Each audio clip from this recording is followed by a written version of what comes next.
Hello everyone, welcome to my channel. I'm Kissy. So, folks, this full moon in Capricorn energy is already in effect, folks. It's already in effect.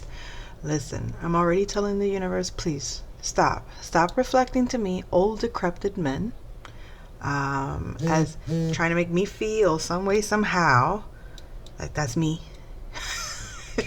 Yes, I know. Capricorn moon. But like literally, one old man with a brace on his knee.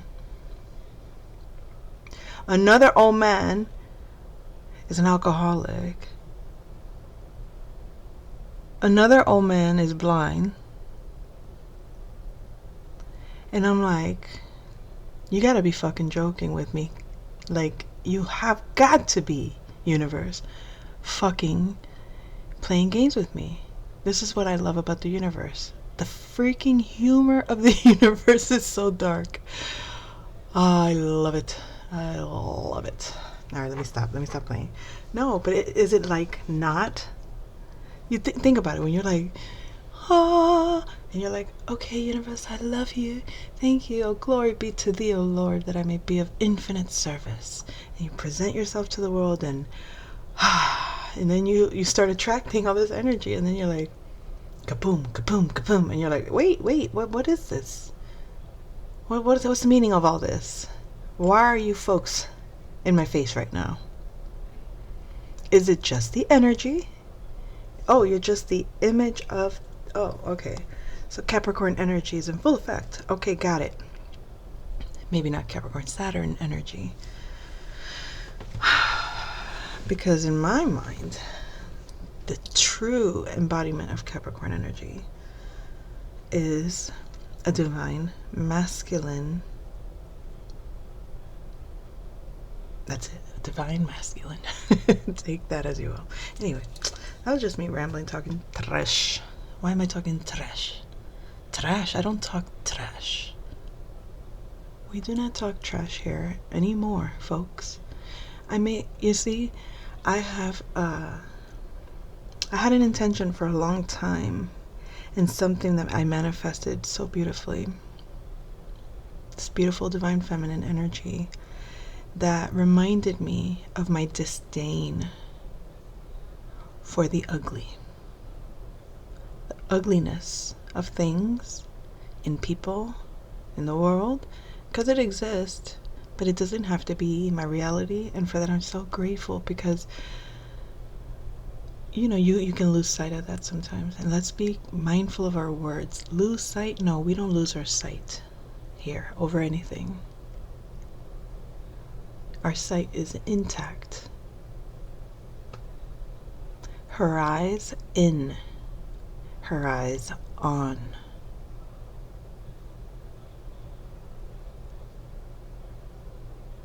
So anyway, anyone that's ever followed my Instagram will see one of my pages is her eyes in, her eyes on. And depending on, well, not anymore, but depending on the energy, the vibe, it would be either or. Not to say that they're very different, just perspective shifts, if that makes any sense, because I know I'm talking like you know me, right? Anywho, you do. If you resonate with me, you know what I'm talking about. So here, this card came through. I made I was meditating. My book. Look at this disaster area. I haven't fixed it. But anyway, I decided to meditate on these vibrational medicine cards because I felt that I needed to tune in. The energies are that, is that the word that I want to use? Because it isn't. It's like, I don't like reality that much all the time. You know what I mean? Like in certain areas, it's like, wait a second. No. Push back. You gotta push back. Get away from me. This kind of shit, not for me. So you gotta learn to close your eyes to those things and find the place that you can look at that stimulates the things you actually want to attract, which is the beauty of life, the beauty of things, and the beauty within people. The beauty is aligned to me with beyond compassion, of course. Also, it feels like it's just aligned with love, but it's aligned with grace, it's aligned with compassion. And it's so important to keep ourselves aware that energy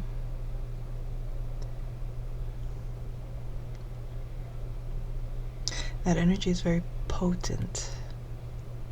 However, releasing it or letting it out has to go through certain layers, it would seem, for it to, you know what I mean? It's like having a faucet, a leaky faucet versus a full flowing faucet, you know what I mean?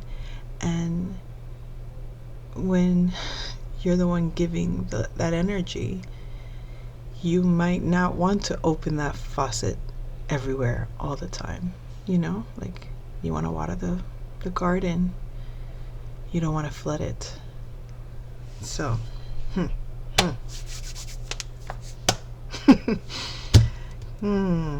something else that I would love to talk about real quick, because I'm guessing all of this has to do with the Cancer energy. I mean, did I say Cancer? I meant to say Capricorn energies. The psoas muscle, I posted something about it before, but it's come back up. You know how easily people take on certain kind of like ailments, or certain like, oh, my back hurts, oh, I pulled my back, oh, I hurt my knee, or you know, like, people just talk about it so passe, like, oh, I just hurt myself, I hurt, you know, or yeah, I'm limping because my back hurts, and it's like, are you doing anything about it? Or I mean, like, you just accepted that this is how you're going to be walking for the rest of your life. Like, what is this? I don't understand. Can you help me understand what are you actively doing to restore yourself to balance? So there is something like now I can't think of the name. It's like PRI, and I listened to him. He's like they basically restore your postural restorative institute, restoration institute, postural restoration institute, I think that's what it means. But yeah, basically it's like restoring your posture, putting it back into balance. That is so much a part of spirituality, for those that don't know. And since I've had the one that knocked me out, because I think they come in phases, right? Certain awakenings are like, wow, your eyes open to like a new insight, a new way of looking at it, like you feel brand new, you get these insights. But some things awaken you kind of like a punch in the face, you know, and you're like, what, you know? I was hearing some noise in the background. Okay, so yeah, so that energy kind of like took me out of balance, like actually, like it puts you in a timeout in some ways. So it's like, oh, I can't move as I'm used to moving. I can't move quite as easy as I would. So that began my journey of what I just called yoga, but it's really more like breath work. There is something else, it's called somatic therapy, because that's exactly what it is. It's becoming very aware of the nerves that create pain. It's aware of where there is pain, and learning to sit in that space, and learning to breathe through that space, and learning to move in a way that undoes what was done. In other words, like, if you move in this way for so long, it takes position in a certain form. Like it's like unraveling the forms that were unconsciously being created in yourself. So the psoas muscle is considered the spiritual muscle because it's attached to the diaphragm, but it's also at the core of our root, like in our, this is part of our sense of self and security. It's the marriage between body and soul. So it's become integrating that energy and releasing the energy in that space. It's part of the, in your spinal cord, it's part of the, I forget what it's called, lumbar spine. It's within the lumbar spine. And then from there, that's like the energy center that, I guess you could say, the Kundalini rising from that space, when you truly embody and accept the awakening, or when you breathe, when you're present in that space, you're opening the portal to true enlightenment, because the energy, once it can flow freely, unrestricted, is going to be magic. Now, that was kind of like a precursor to this. So I was meditating on this, and here it is. The intensity was the first part.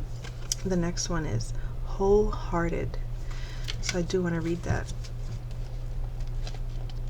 So the numbers 28 and 101 could be significant also. 28, not page 28, the number 28. So intensity and wholehearted. We begin with intensity. You may feel very intensely at this time. Go ahead and feel whatever it is, but release identification with any object of desire or even the intensity of feeling itself. Desire will amplify the intensity, whereas release will diffuse it and allow you to have more perspective while still feeling. Intensity is a power to perceive any illusion while being in it. Desiring any object is, in a true sense, an illusion, yet such illusions are an inherent part of learning. You can now learn what you feel most intensely about and the effect it has on your body. Be aware of whether the intensity is driving you or whether it is a feeling that energizes your life force to respond to life. Intensity can make you narrowly self-centered if you cease listening to life. Vivify and feel. Visualize and feel intensity as a life force throughout your body from head to toe. Intensity says vivify and extend. Give attention to the sensations all through your body. Change isolated pain to an acceptance of intensity as pure sensation and energy. Extend this energy to all parts of your body. The affirmation is, I feel the intensity of life while realizing identification changes. All right, the next one is wholehearted. Now you are clearly open to life as it is and can be wholeheartedly one with your work, friends, projects, or whatever interests you. You can also be wholeheartedly receptive and then fulfill what you receive with a wholeness of directed energy. Open your heart and trust the unity of your being with love, light. Wholeheartedness means being filled with bioenergy, life force, prana, and following your heart mind. If you are loving your work, loving your friends, loving life, you are wholehearted. Notice in what areas in your life, if any, you feel ambivalence or attachment. Release anything that is not in accordance with your true self, and you will move into greater wholeheartedness. Be totally present. Visualize and feel wholeheartedness as a complete, courageous fervor of your life commitment. Wholeheartedness says, be still, center, and go forth without reservation. Cease holding back. Birth dedication out of doubt. Work for what you truly value. Affirmation. I am completely wholeheartedly one with my life and all its projects in alignment with the whole of the universe. Oh, I love these cards so much. Tell me that these cards are not so profoundly in tune with the true essence of the spirit. Okay. Anywho, wait. I thought I was going to speak on something, and I realized after reading that no, it's not necessary. So guess what? I think I'm going to leave it at that. And if I decide to do another reading with the cards, I'll come back soon. Take care.